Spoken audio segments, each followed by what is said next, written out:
Fíjense cómo está la interlocución del Gobierno con las comunidades autónomas, que hasta el propio García Page, presidente socialista, ha tenido que remitir una carta a Pedro Sánchez para pedirle una mejor financiación. Se ve que no hay hilo directo entre ambos.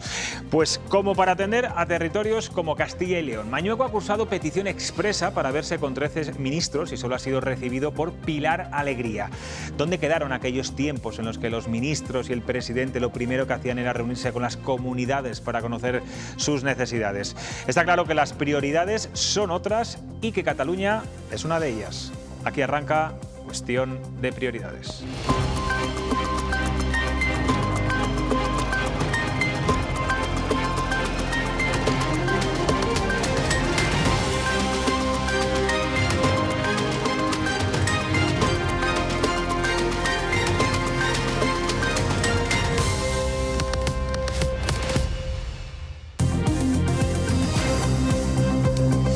¿Qué tal están? Esta medianoche arranca la campaña electoral en el País Vasco con dos partidos que se juegan la victoria, el PNV y los abertzales de Bildu. A uno de ellos tendrá que darle la llave de la lehendakaritza al Partido Socialista, según coinciden todas las encuestas. Nos esperan 3 meses de infarto político, donde veremos a nuestros responsables políticos subir aún más el tono de sus reproches y críticas en esta guerra sin cuartel en la que ellos mismos nos han instalado. Luego les mostraremos un cara a cara donde los ataques de la oposición a Isabel Díaz Ayuso han sido en clave personal, sobre su vida sentimental. Ya no hay límites y algunos ya no saben qué hacer para ser carne de titular. El que también tenía claro que quería hoy convertirse en la imagen del día es Pedro Sánchez. Recién llegado de Oriente Próximo, se ha acercado esta mañana a visitar el laboratorio forense del Valle de Cuelgamuros, el antiguo Valle de los Caídos, donde se analizan las exhumaciones de 160 víctimas del franquismo que están siendo reclamadas por sus familias.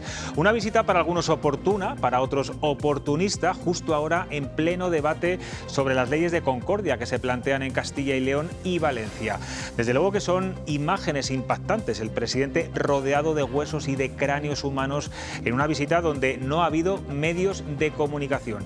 Natalia Fernández, buenas noches. ¿Qué tal, José Luis? Buenas noches. De hecho, ha sido bastante sorpresiva e inesperada, ¿no? Eso es, una visita que no estaba prevista dentro de la agenda pública del presidente del Gobierno y que ha realizado nada más aterrizar de su visita de Oriente Próximo. No lo ha hecho solo, sino acompañado por el ministro de Política Territorial y Memoria Democrática, Ángel Víctor Torres. También ha estado presente el secretario de Estado de Memoria Democrática, Fernando Martínez. Tras recorrer la nave central de la Basílica, han accedido al laboratorio donde actualmente trabajan 20 investigadores. Una visita que se habría realizado con el principal fin de conocer de primera mano los trabajos del equipo forense que trabaja en ese laboratorio en la exhumación de 160 víctimas.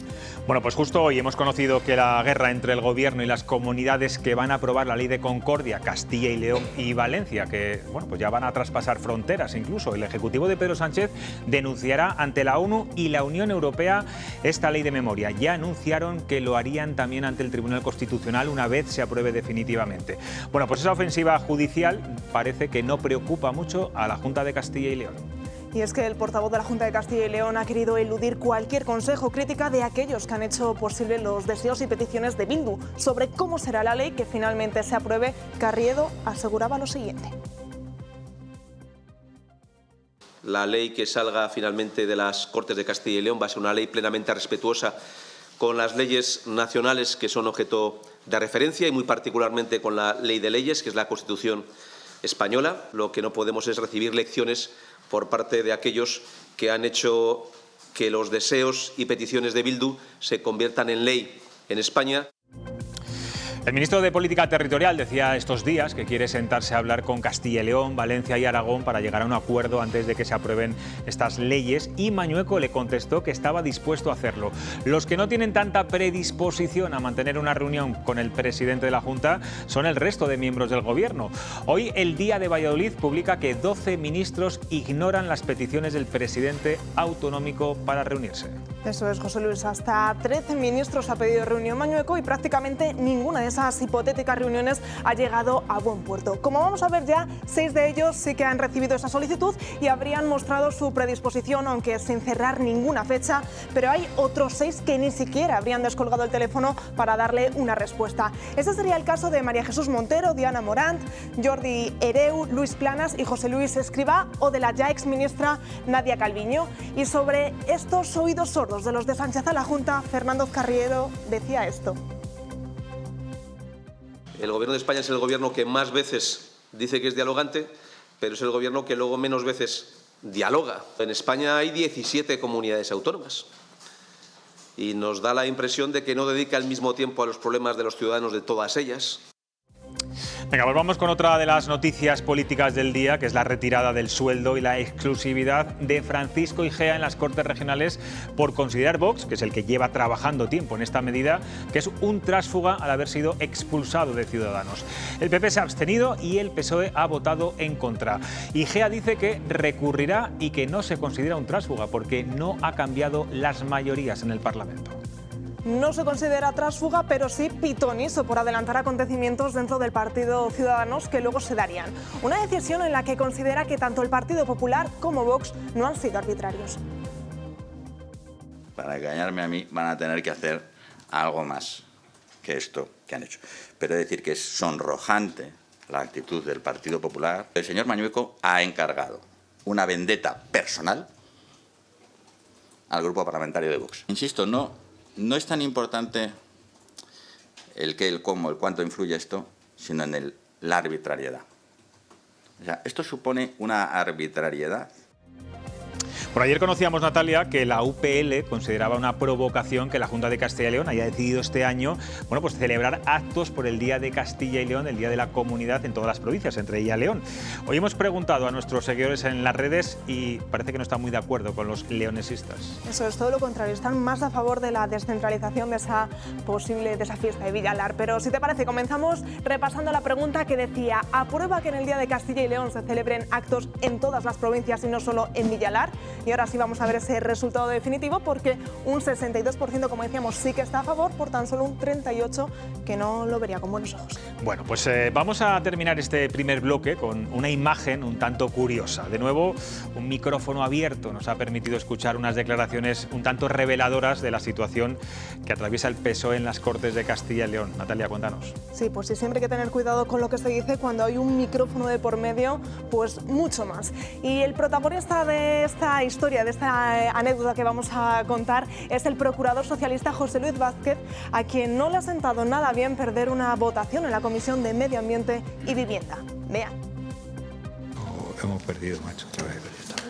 Toda la puta vida vamos a perder aquí, hemos perdido. Todas las putas veces perdemos. Una mierda.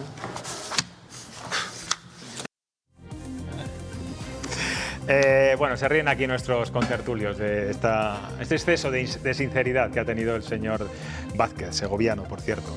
Guillermo Garavito, Maite Rodríguez, Nacho Fernández, ¿qué tal? Buenas noches. Buenas noches. Bueno, no le falta razón a José Luis Vázquez, lo pierden todo, pero no es de ahora, esto viene desde Demetrio de Madrid, ¿no? Claro, es que los que trabajamos en esto le tenemos mucho respeto al micrófono y sabemos que en cualquier momento te la juega, y el pobre hombre pues hoy se la ha jugado. De hecho, creo que ha sido la procuradora de Vox la que le ha dicho que tenía el micro abierto. O sea, que si no se lo dice todavía habríamos sabido más lindezas. La verdad es que el hombre debe estar ahora muy arrepentido, pero pone de manifiesto una situación, y es que no ganan una.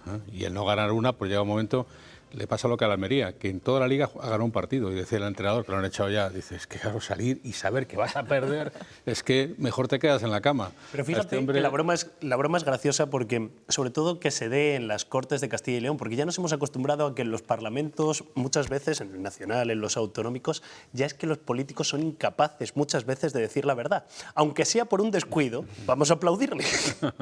Sí, le humaniza, y bueno, es verdad que nos hemos parece, acostumbrado a que el micro abierto siempre es para una descalificación, y esta vez es... Y me parece curioso porque no se resigna. Quiero decir, sí. Es una persona que dice, joder, que llevamos aquí toda la vida en la oposición, me duele que sigamos perdiendo votaciones, ¿no? Porque luego en el género está, por ejemplo, el formato Federico Trillo con su manda huevos. Era una deserción, decir, manda huevos.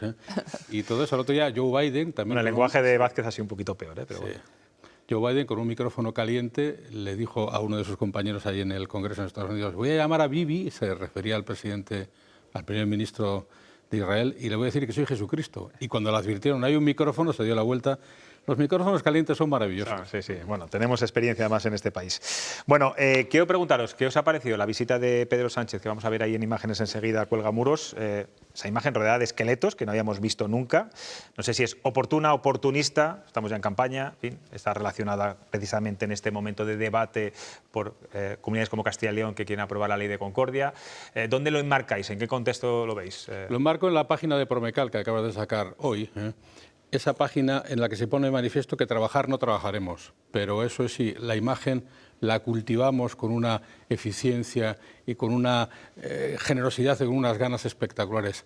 Hagamos documentales. Aunque no vayamos a trabajar, hagamos documentales.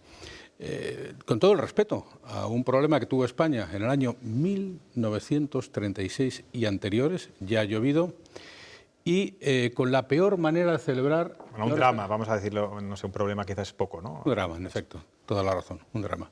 Un problema de enfrentamiento entre españoles, que devino en un drama, una guerra civil, dramático. Pero lo que sí que es, en efecto, un drama, y es un problema, es que esta es la manera que parece que tenemos de celebrar, y se cumple ahora, el 10º aniversario de la muerte de Adolfo Suárez, sobre cuya lápida, en el claustro de la Catedral de Ávila, reza la inscripción siguiente: la concordia fue posible. No vaya a ser que esta frase se refiera a cuando se dijo y que el referido futuro de esta frase vaya teniendo cada vez menos sentido, porque empiezo a estar un poco preocupado de lo recidivante de este asunto. Es que perdona. Simplemente, y la imagen del presidente rodeado hoy, como hemos visto, de fémures, bueno, es una imagen un poco impropia del momento en el que estamos. Iba a decir que para estudiar casi la transición vamos a necesitar paleontólogos para que casi interpreten lo que dice esa lápida, porque es verdad que esa concordia, ese entendimiento se ha roto, todos participan en dinamitarlo y es verdad que no todos los recursos valen. Esa imagen de él en Cuelgamuros, aquí en el Cementerio del Carmen, creo que hemos tenido oportunidad de ir en diversas ocasiones a hacer reportajes cuando estaban exhumando. No hace tanto tiempo. No, yo he ido en varias ocasiones y de verdad que es sobrecogedor y creo que merece un respeto y una intimidad. Entonces, abogando porque hay que acabar de sacar a todas esas personas. ¿Tú crees, Maite, que los familiares de... No sé si se puede generalizar, de esas 160 víctimas que están reclamando los huesos y los restos de sus familias, ¿hoy se han sentido incómodos viendo a Pedro Sánchez con esas imágenes? Las declaraciones que han salido en prensa, sí. El problema es que esos restos todavía no están identificados, que claro, es uno de los graves problemas, porque primero hay que exhumar todos esos cuerpos de fosas. De hecho, aquí en Valladolid, como decía, se han exhumado muchísimos, pero el problema luego es identificarlos, porque es muy caro.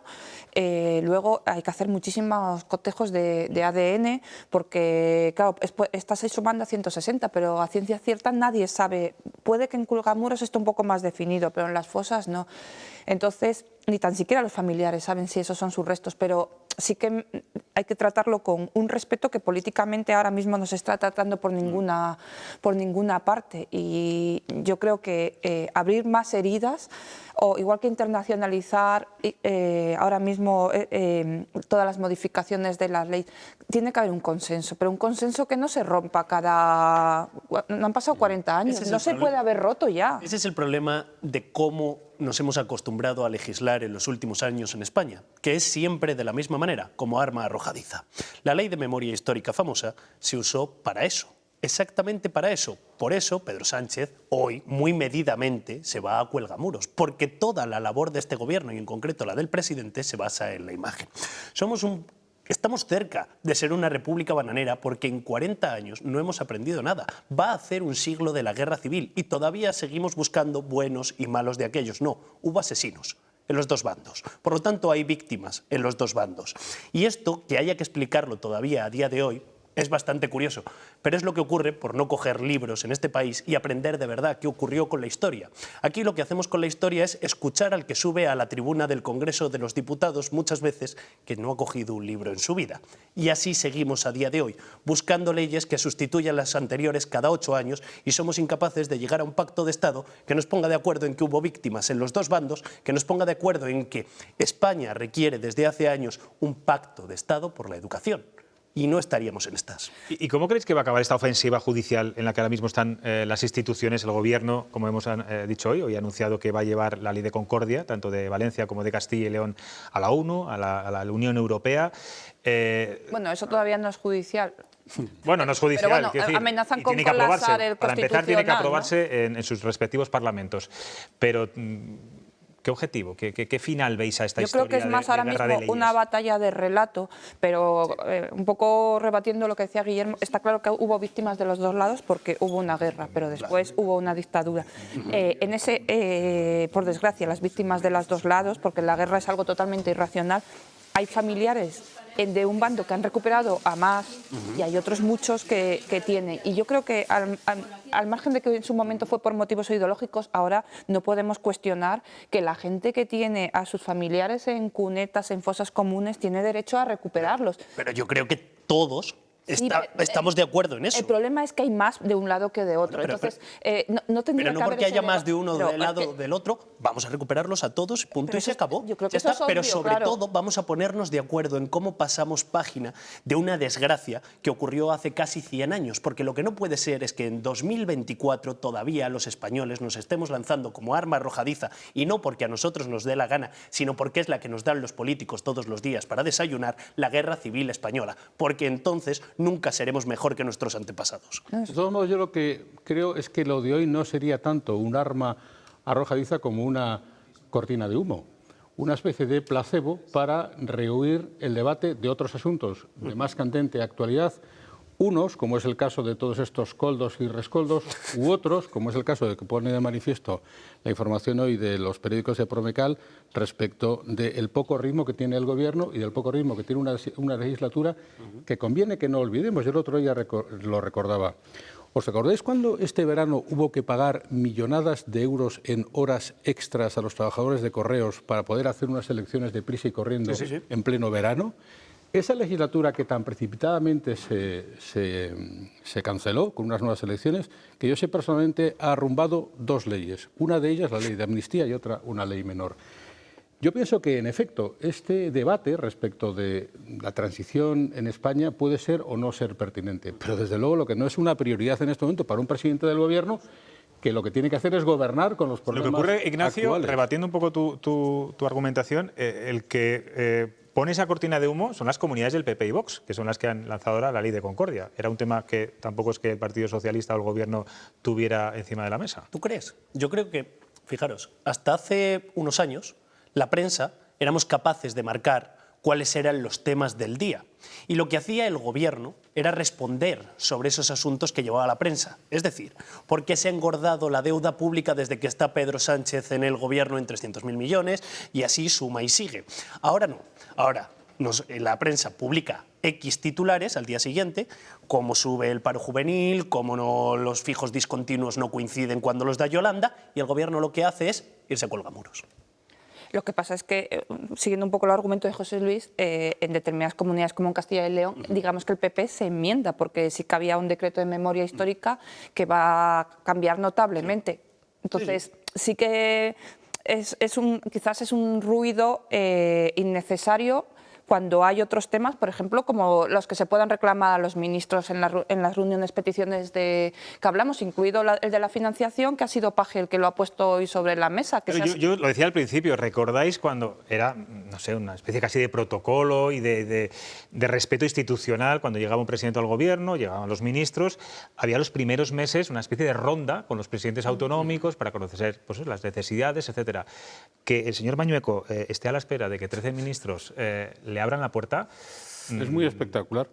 Pero ha publicado tu periódico, sí. Maite, por cierto. En efecto. Sí, pero por eso, porque hacemos mucha más política mediática buscando el titular y la respuesta, política de redes, y es que no gestión, hay que gestionar. Pero yo pensaba que la transición era algo de lo que los españoles nos podíamos enorgullecer y que era algo a proteger. Y sin embargo, por estas añagazas de tirios y troyanos, que no estoy de acuerdo, que al final la mera participación de las comunidades autónomas en este debate también introduce ruido, al final parece que de eso tampoco nos podríamos enorgullecer. No es un ejemplo para muchísimos países de Latinoamérica. Absoluto. ¿Sabes por qué hablaba yo de los planes de educación, que no pueden estar cambiando constantemente con cada ley? Yo hace 14 años que hice la selectividad. no nos dio tiempo. En el colegio nunca llegamos a estudiar la transición. Ya está, a lo mejor por eso los españoles de hoy no pueden enorgullecerse, porque directamente no saben qué ocurrió. ¿Sabes lo que pasa, Guillermo? No tiene justificación porque tenemos acceso a esa información y Como yo creo que tenemos también el deber de conocer, ¿no? Tenemos acceso a toda la información del mundo por Internet y no tenemos a todos los diplomados en ingeniería aeroespacial, tenemos premios Nobel. Yo creo que el problema es que, pese a que tenemos todo el acceso al conocimiento del mundo por primera vez en la palma de la mano, cada vez se educa peor. Bueno, luego hablaremos un poco de educación con nuestros invitados. Quiero preguntaros rápidamente, ¿qué opináis? IGEA se queda sin sueldo fijo en las Cortes de Castilla y León. ¿Es tránsfuga? ¿No es tránsfuga? ¿Hace bien Vox y PP en retirarle esa exclusividad?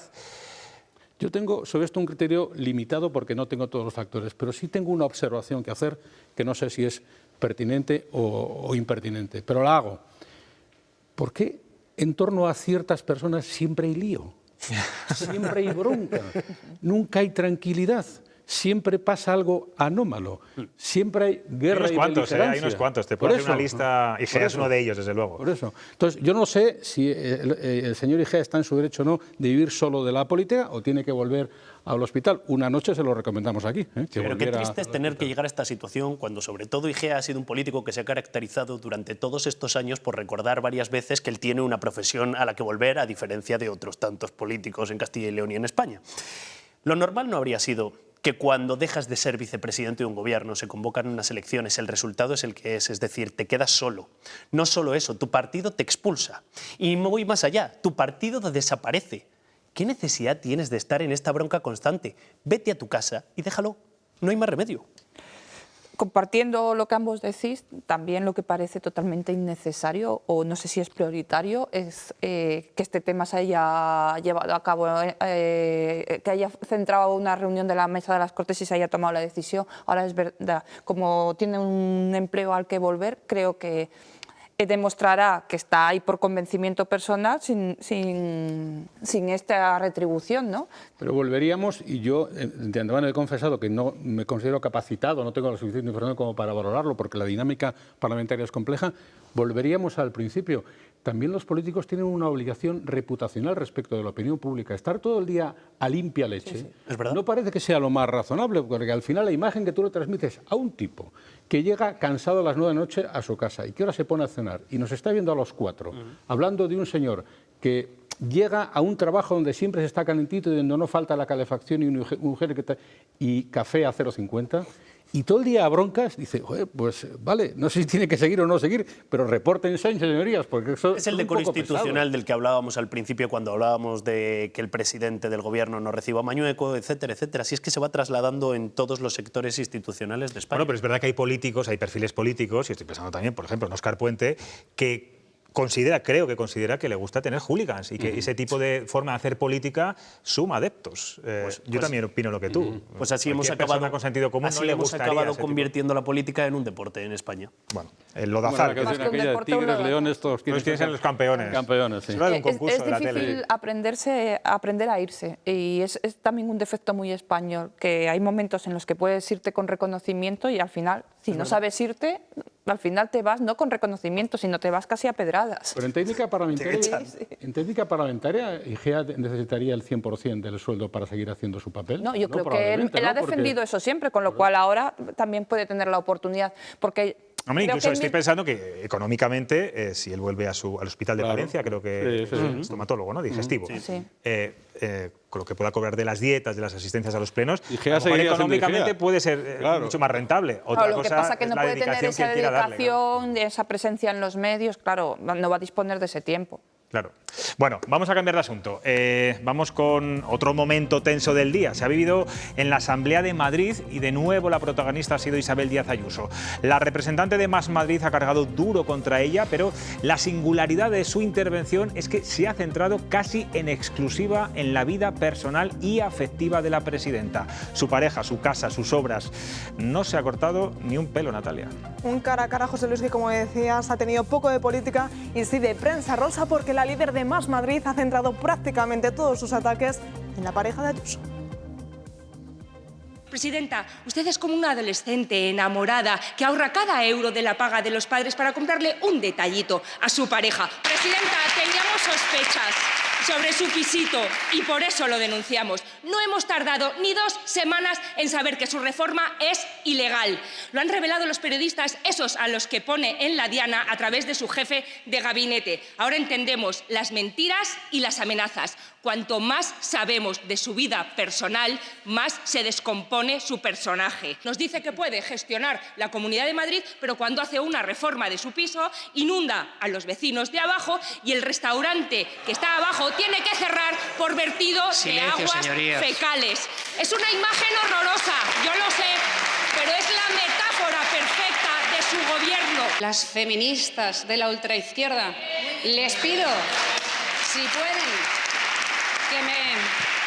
yo les animo a algo muy sencillo, a que me fiscalicen por mi gestión y no por mi vida sentimental, que creo que no les compete a nadie. Si empezamos con inspecciones fiscales, 1 a 1, ¿cómo pagan a la mujer que probablemente, o al hombre, trabaja en su casa? ¿Cómo pagan sus negocios? ¿Qué propiedades tienen? Se caen abajo la mitad. Lo más chavista de todo es que utilizan su vida para intentar atacar al adversario político, desguazando su vida particular, llenándolo de tramas y grandes mentiras, cuando aquí una trama se fabrica con 2 de pipas, y si quieren le hago una trama ahora mismo para demostrar que cualquiera de vosotros ustedes tienen más relación con Quirón que nosotros.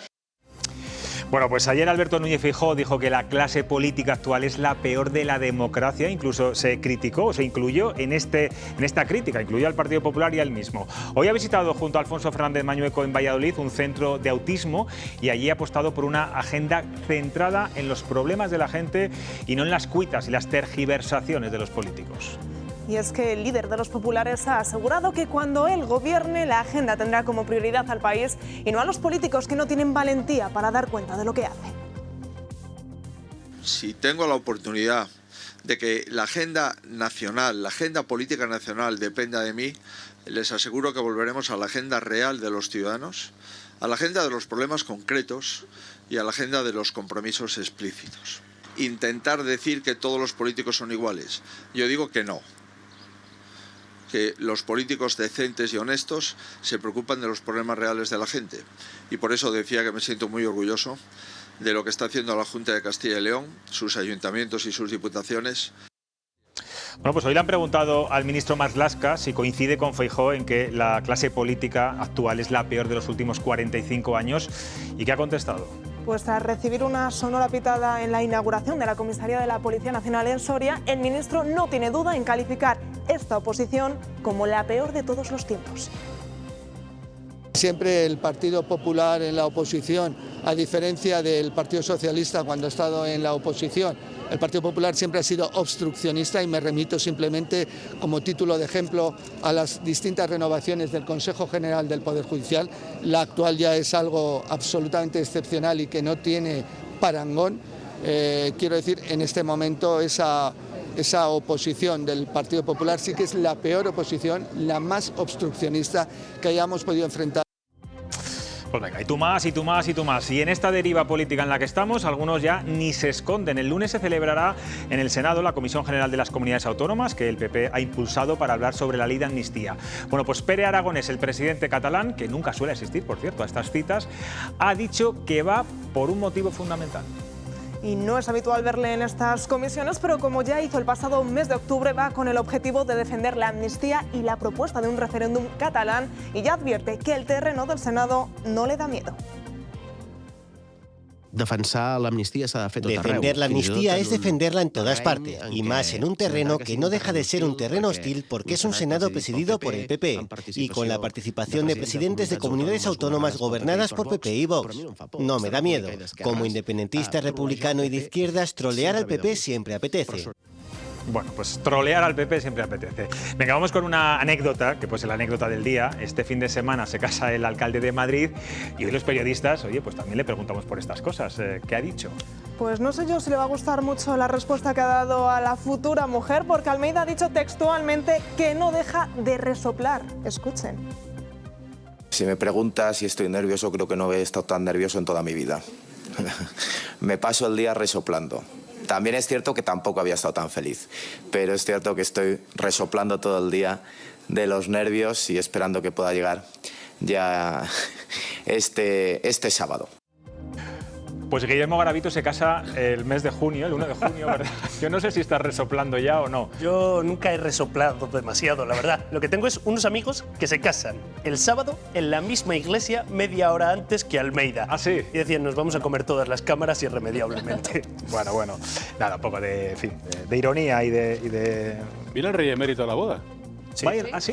Es verdad, sí. La reina también emérita. Es primo de la abuela de la novia, por lo visto. De hecho, creo que publicaba, no quiero equivocarme con el medio, que como tiene muchos compromisos, ha hecho una cena ayer o anteayer, un poco para la gente que no va a ir a la boda porque quiere invitar a mucha gente.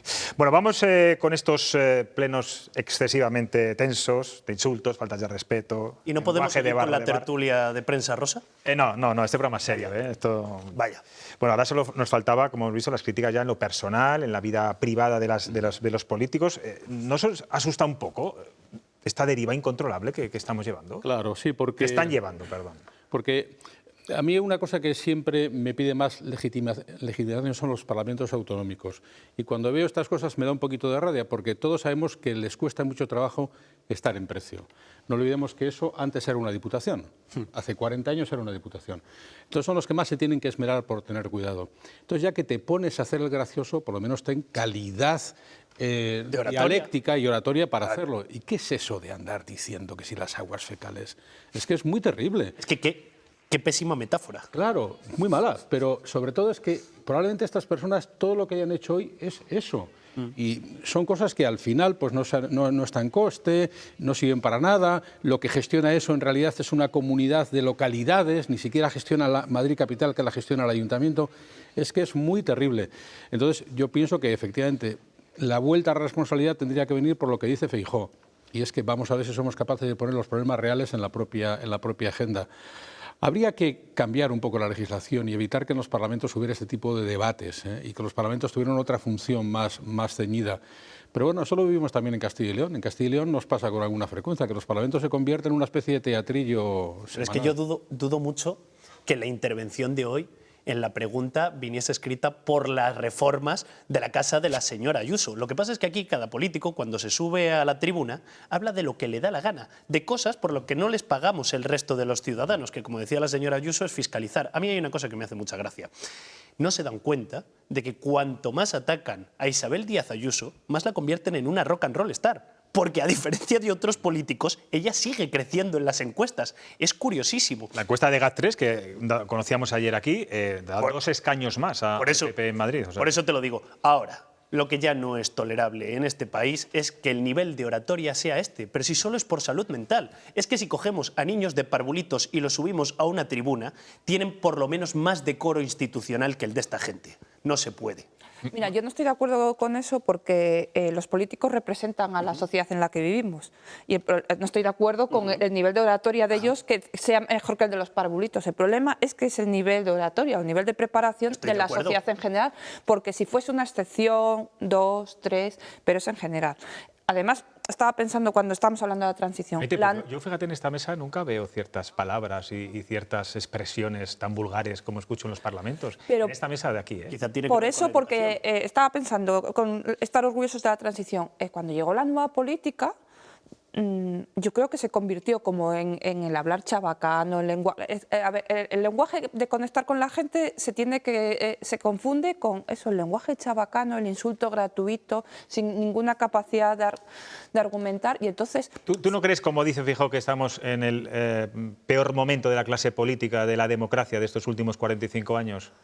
No sé si es el peor. Ahora, hay una gran masa de representantes políticos. También hay un problema. Ahora mismo todo se basa en la comunicación. Entonces, hay argumentarios de los partidos y es que los hacen profesionales también de la comunicación. Y nadie, lo vemos a veces en los reels, en Twitter, en las redes sociales, también se rebaja porque sabemos que ese lenguaje al mínimo y lo hacen profesionales de la comunicación. Entonces está súper asumido que cuanto más ruido, más enfangas, parece que estás ganando alguna batalla, y es lo que, por ejemplo, pasa con Díaz Ayuso o lo que está pasando con el PSOE. La gente se reafirma porque se sienten atacados y ya no escuchas, les da lo mismo hasta que no te concierne a ti y el insulto es a ti o le afecta a tu familia. La gente no valora el nivel de degradación moral. De hecho, no sé si hay valores ya. Creo que hemos perdido la referencia de los valores. Tampoco ocurre solamente en nuestra democracia, alguna vez lo hemos dicho aquí. Esta tarde estaba leyendo una información muy interesante sobre la salud de los candidatos a la presidencia de los Estados Unidos. Trump se niega a dar su analítica y Biden se niega a dar parte de su analítica. Solo una cosa, voy a ser malvada, ¿física o mental? No, ambas. Y había una frase de un tipo con toda la razón diciendo: los americanos tenemos derecho a saber la salud mental de un señor que pueda apretar un botón y hacer desaparecer nuestra civilización. Las calidades son muy importantes. Feijóo, hay una cosa que se equivoca, a mi parecer, descontextualizando. Si uno ve, por ejemplo, cómo fue la disolución de la UCD, nos damos cuenta de que eso fue un proceso de un caínismo tan brutal y un momento político tan malo en España que podría ser comparable a lo que está pasando ahora. Lo que ocurre es que en ese momento participaban en política gente de primer nivel, profesionales que tenían otro trabajo, con bastante otra más preparación, altura. Y ahora, y no se ha dado nunca el caso, un vicepresidente del Gobierno acaba montando un bar. Un vicepresidente de la Junta le acaban echando de las Cortes. Quiere decir que ya hasta...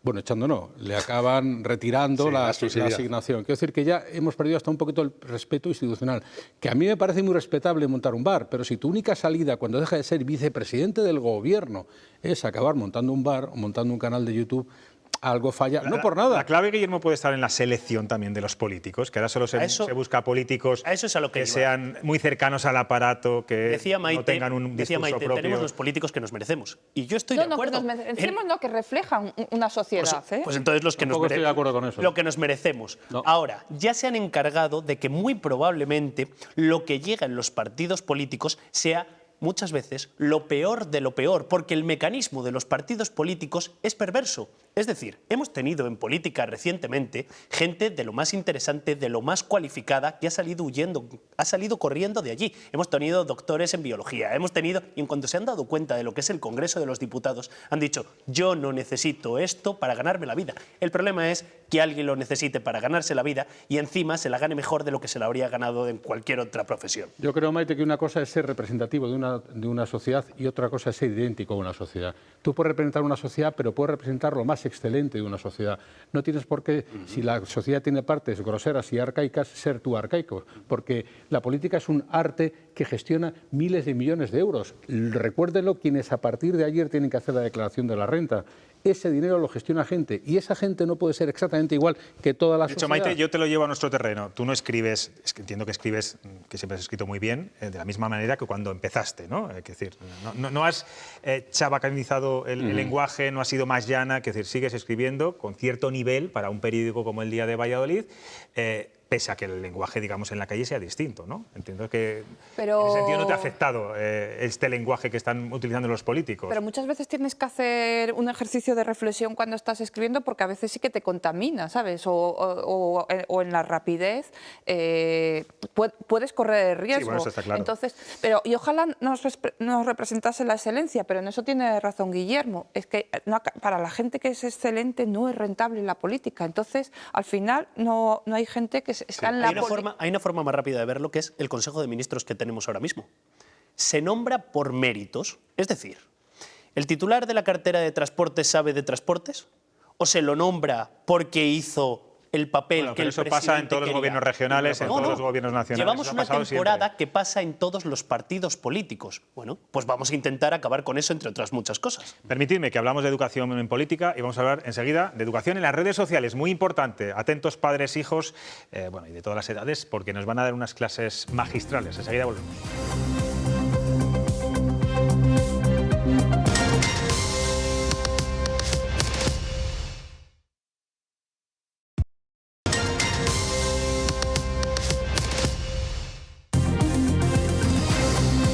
Estamos a 2 minutos de las 10 de la noche. La Junta de Castilla y León acaba de lanzar una campaña bajo el título Pausa y Reconecta. Es una interesante y necesaria iniciativa pionera en España para concienciar sobre el uso problemático de Internet y promover una utilización saludable de las redes sociales y también de los videojuegos, sobre todo para jóvenes y adolescentes.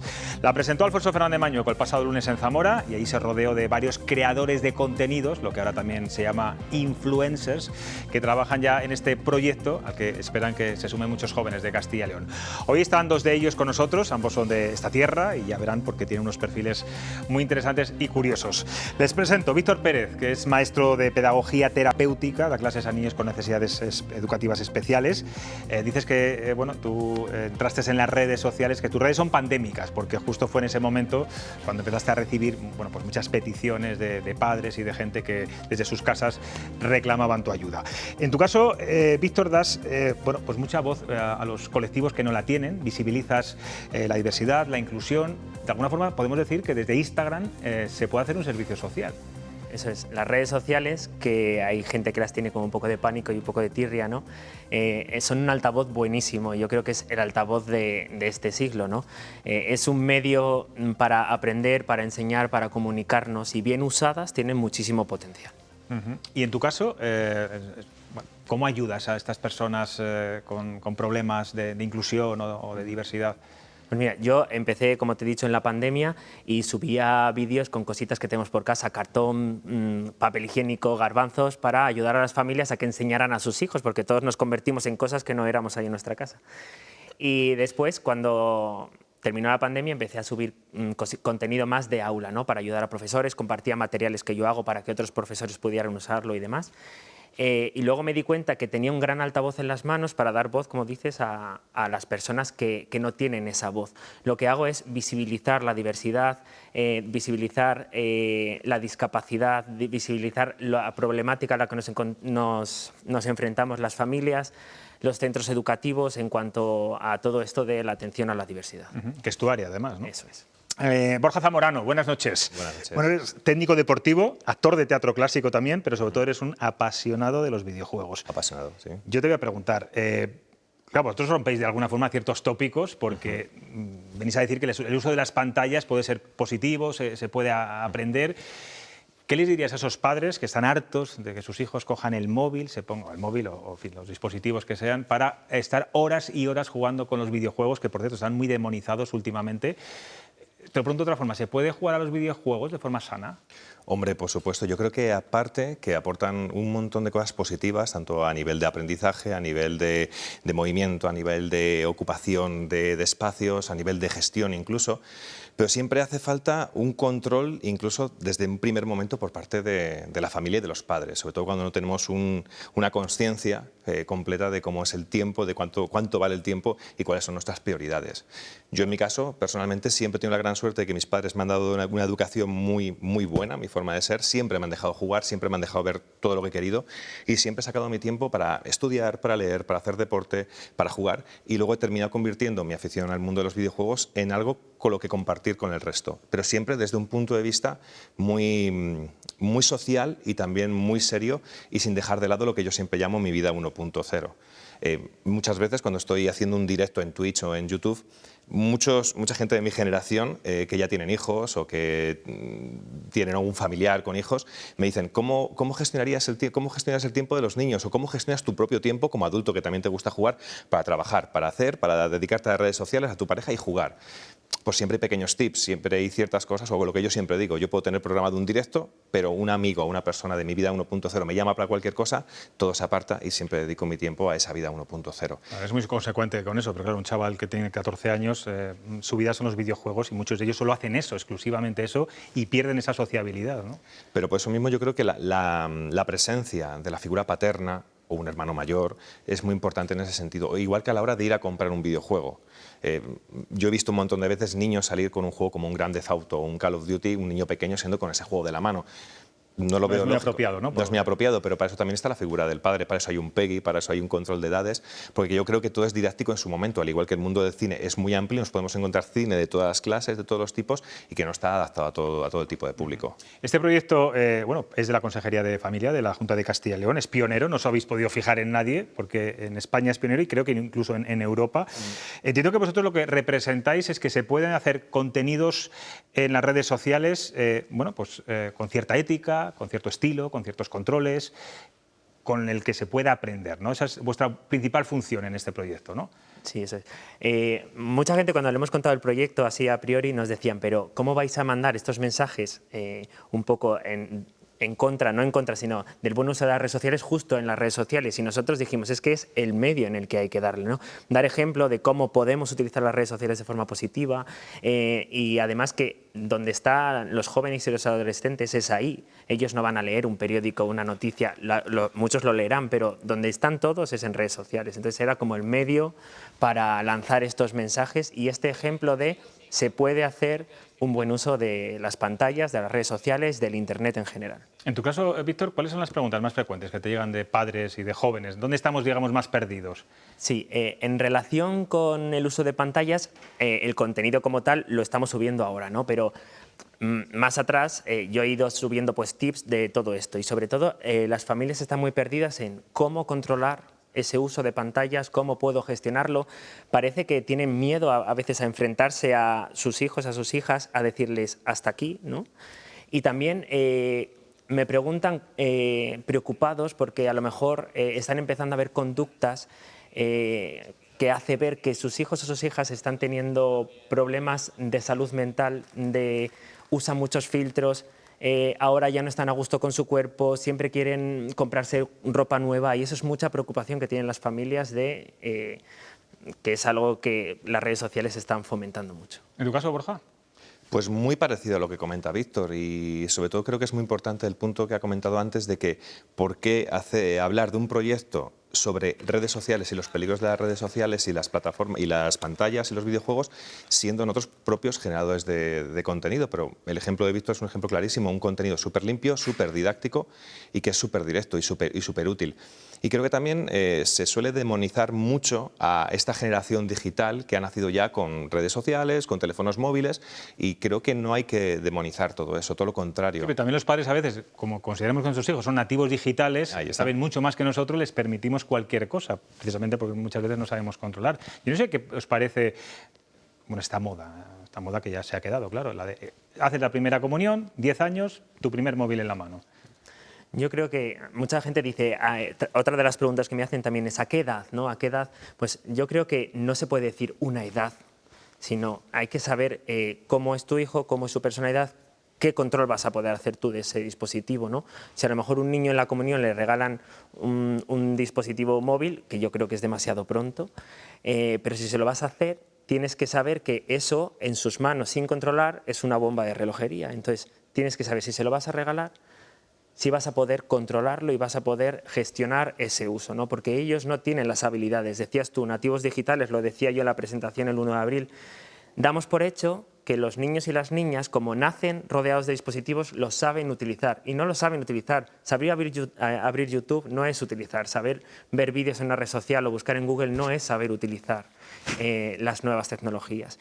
Hay que fomentar la competencia digital, que decimos en educación, ¿no? Que están muy de moda con la nueva ley educativa. La competencia digital es saber utilizar la tecnología a nuestro favor, sin que la tecnología nos controle a nosotros. Esto que le pasa a muchos chavales, bueno, y también a los padres, que nos pasa, coges TikTok y te pones a ver vídeos y te puedes tirar, sin darte cuenta, 30 minutos viendo un vídeo y otro y otro. Luego terminas y te das cuenta y dices, no me ha aportado absolutamente nada, son de usar y tirar.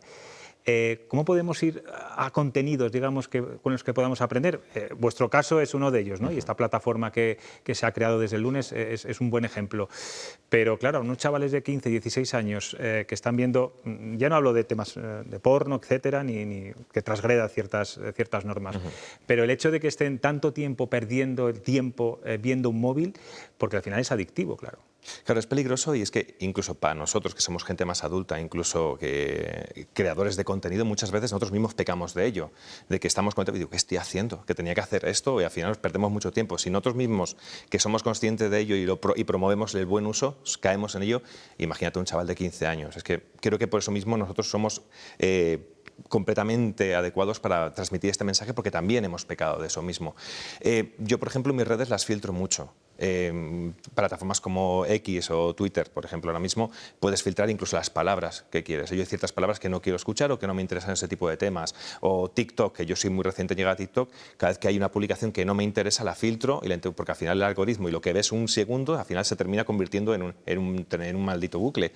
Intento controlarlo mucho de esa manera y el contenido en YouTube igual, que yo consumo bastante YouTube y Twitch, me autorregulo mucho todo el contenido que voy consumiendo porque intento gestionar muy bien mi tiempo y sobre todo porque quiero compartir también. Una de mis grandes, lo que más me gusta del mundo del videojuego los últimos años es que yo conocí a mis grandes amigos gracias a los videojuegos, pero gracias a escribir y a compartir, porque gracias a los videojuegos he podido llegar a escribir, a hacer radio, a compartir en podcast.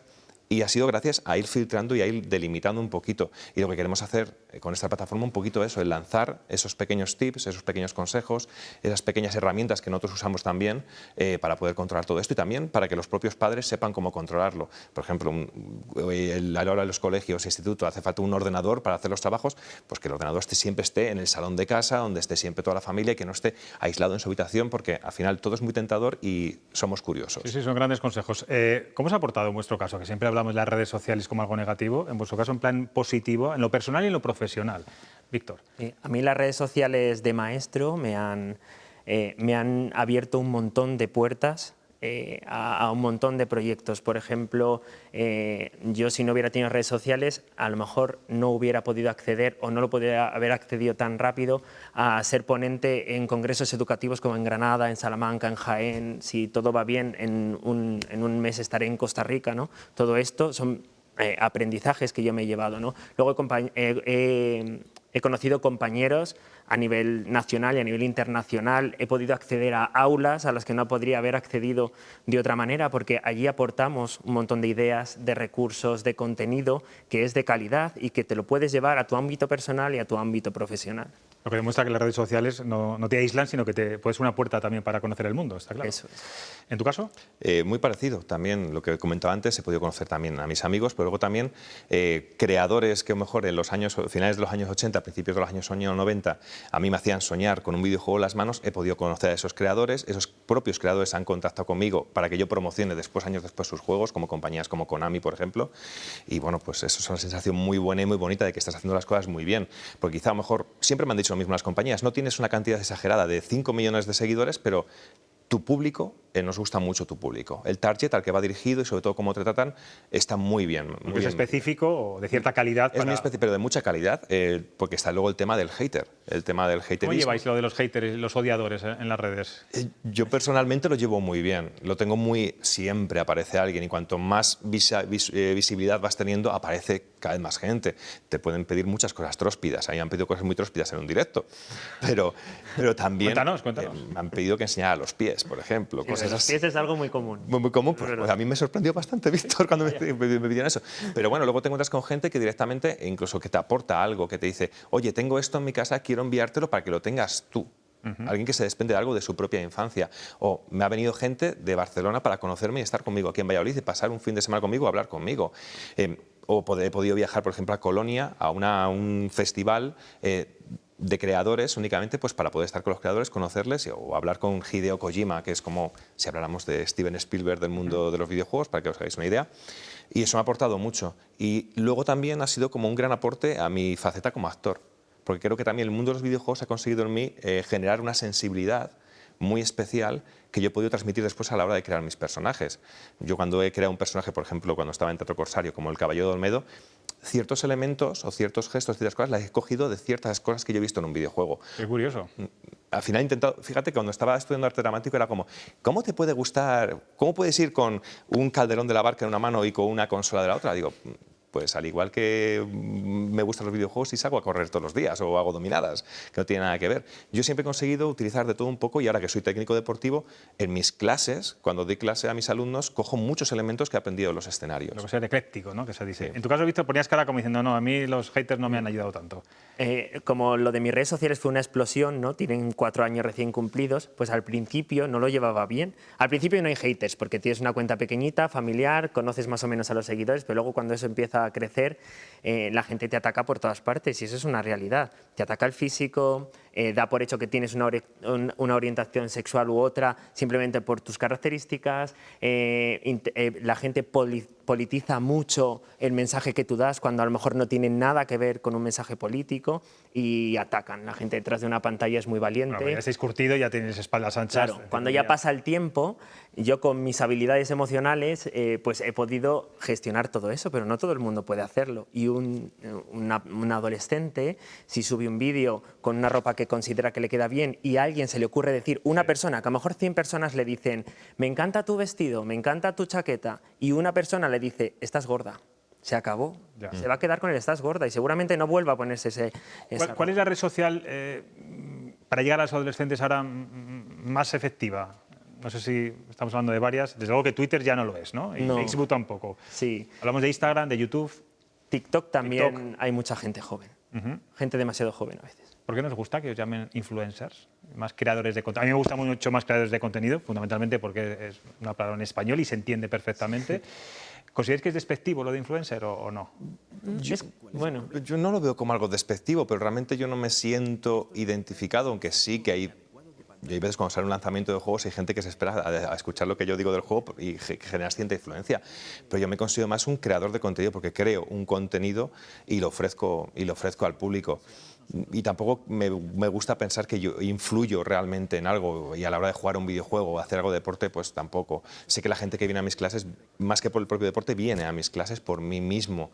Y también puedo ser un influencer de esa manera, pero yo realmente genero un contenido atractivo para ellos que les hace sudar, que les hace decir no vuelvo con este tío nunca, pero luego vuelven y me gusta sentirlo más de esa manera. Pero me considero más un creador de contenido. Bueno, vamos a ver qué opinan. Están muy atentos. No son ellos tampoco muy de estas cosas, ¿eh? ¿Nacho? No, pero Borja ha comentado una red social que en España no tiene mucha penetración, pero que es en la que yo he visto más sorprendentes iniciativas de comunicación y de negocio, que es Twitch, que en Estados Unidos, sin embargo, tiene una enorme penetración. ¿Vosotros seréis partidarios de utilizar estas redes en términos docentes, asignaturizándolas, siendo objetivos académicos y mensurables tanto su uso y el uso de su creatividad? Es decir, que bueno, lo mismo que se puntúa el dibujo, se pudieran puntuar directos en Twitch con capacidad de emprendimiento y de creación de contenidos. Bueno, yo creo que en ese sentido Víctor os puede dar la mejor versión más seria, yo te puedo dar la mía más personal. Yo creo que sería completamente factible, es que incluso ya lo hay. Hay gente que directamente ve canales de Twitch destinados a cocina y aprende a cocinar viendo Twitch. O yo tengo una conocida que toca el piano y tiene que practicar todos los días 2 horas, 3 horas al piano y lo hace en directo y se ha convertido en su profesión. Genera más dinero y más contenido tocando el piano y entrenando. La gente le va diciendo, tócame esto, toca esta pieza y al final hace conciertos. Y realmente se ha convertido en una plataforma muy, muy potente. Y a nivel de docencia, yo pienso que sí que podría. Nunca va a ser lo mismo que tener un profesor cara a cara. Pero bueno, creo que en ese sentido Víctor es el que más nos puede... A ver, las redes sociales son una fuente de aprendizaje y eso es así. Y es un sitio donde tú puedes aprender un montón de cosas de gente experta que te está enseñando de ello. Pero yo, que soy maestro, la calidad del aula no te lo va a dar nunca Twitch ni ninguna otra red social, que no quiere decir que esté mal usarla, ¿no? Para poder usarla a modo de puntuación y todo eso en plan reglado en los centros educativos, tendría que ser en edades bastante altas. Infantil y primaria, que es mi ámbito, no sería, porque las redes sociales no están hechas para niños y niñas de estas edades. En edades más avanzadas habría que regular un montón de cosas para que eso fuera posible algún día. Que lo será, porque esto va avanzando, pero hay que regular muchas cosas y delimitar muchos ámbitos antes de llegar ahí. ¿Cuáles son los contenidos que actualmente le interesan más a los chavales de 15, 16 años? Pues yo creo que les gusta mucho moda, baile, todo tipo de deportes, también videojuegos también les gusta mucho, eso les gusta mucho.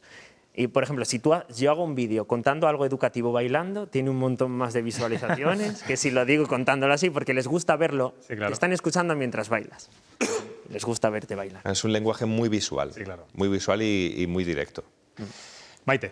A mí me ha interesado mucho lo que has dicho, Borja, buenas noches, de que filtrabas mucho y yo creo que ese también es un mensaje importante. Y a veces pensamos que bloquear en Twitter está mal, tenemos nuestros perfiles totalmente abiertos y expuestos y no sé cómo puede calar ese mensaje de proteger un poco tu intimidad o protegerte frente a haters o frente a alguien que no te aporta nada o que no aporta nada que él vea tu perfil. Incluso contenidos, ¿no? Porque al final hablas de palabras y conceptos sí. Hay concretos, ciertas ¿no? redes sociales donde tú puedes elegir ciertas palabras que se bloqueen y nunca ver un Twitter con esas palabras directamente porque no te interesa tu contenido y porque no quieres consumirlo.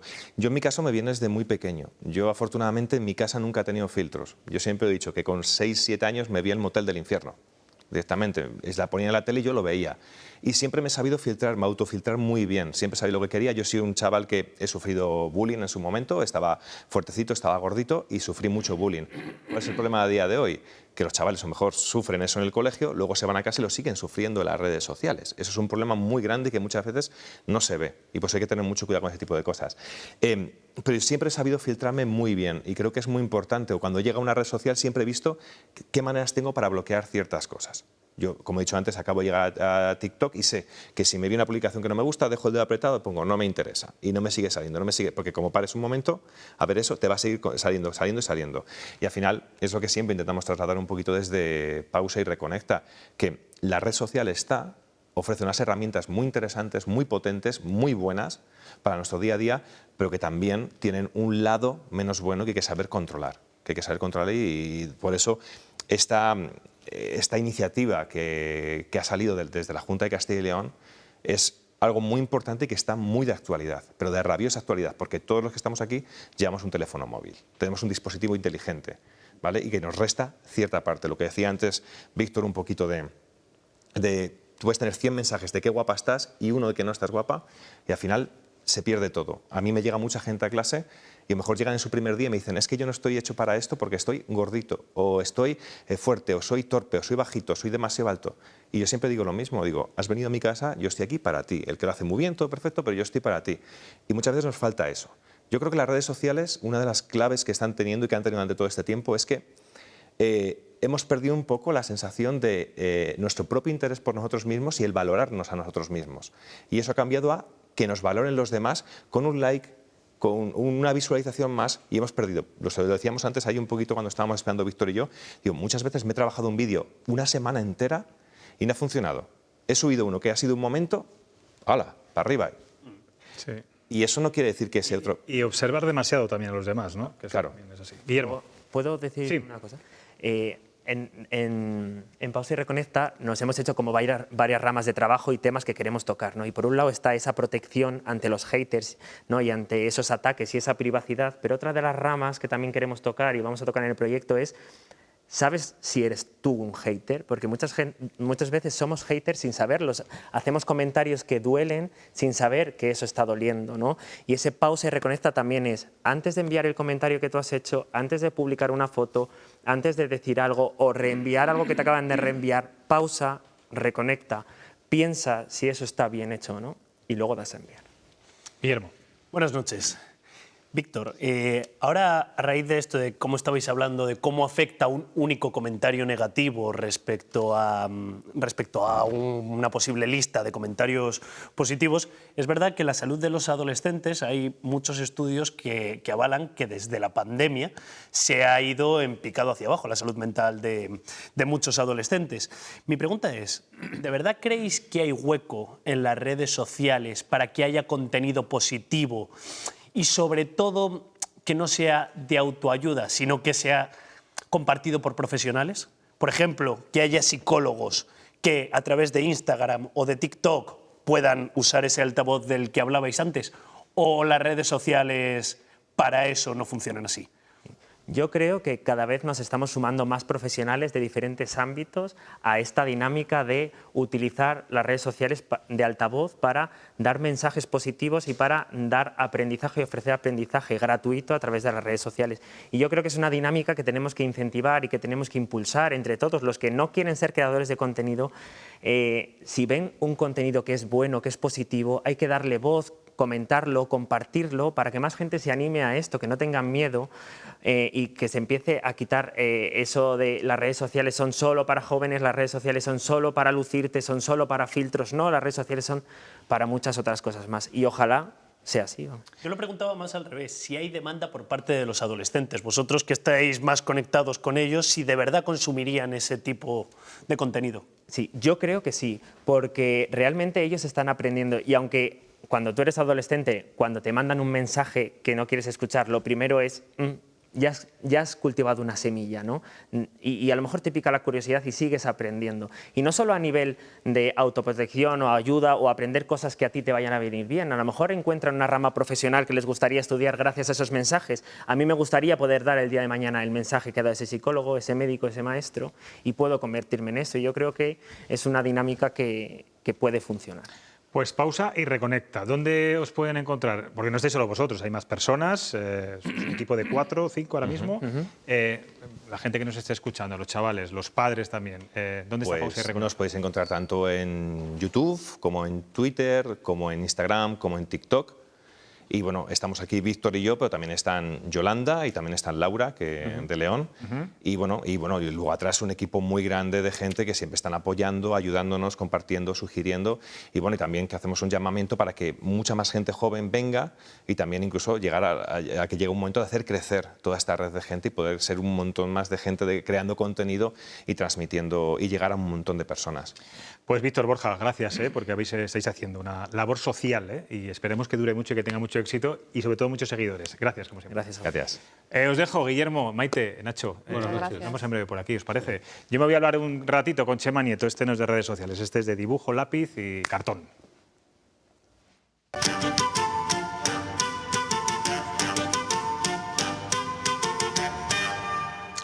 Buenas noches, Chema. Hombre, por fin te encuentro dibujando. No, José Luis, estoy escribiendo una carta. Parece que ha vuelto la bella costumbre de escribir misivas, perdida en estos tiempos fríos del correo electrónico y del mensaje en el móvil. Bueno, hablamos, imagino, de cartas entre políticos. Ahí tenemos a los alcaldes de Castilla y León. Si el de Valladolid escribe una carta semanal al ministro Óscar Puente, el de Salamanca lo hace diariamente y por partida doble. Una carta para Puente y otra para Pedro Sánchez. Carlos García Carballo pide mejoras en las conexiones ferroviarias de la ciudad del Tormes. Lo de las cartas me parece una iniciativa muy prometedora. Fíjate, por ejemplo, en el éxito que ha tenido Begoña Gómez, la mujer del presidente del Gobierno, escribiendo cartas de recomendación para empresas que optaban a adjudicaciones públicas. Todas ellas consiguieron contratos de la Administración. Es la prueba de que las cartas funcionan, José Luis. Lo malo es que el ministro de Transporte parece más atento a otro tipo de escritos que a las cartas de los alcaldes. A Óscar Puente le despiertan más interés las columnas periodísticas que le critican, las colecciona incluso, y es llamativo que se ofenda tanto alguien tan dado a los excesos verbales. Por ejemplo, hace pocas semanas decía que Castilla y León es un geriátrico a cielo abierto, por no hablar de los insultos a los periodistas y medios que no le gustan.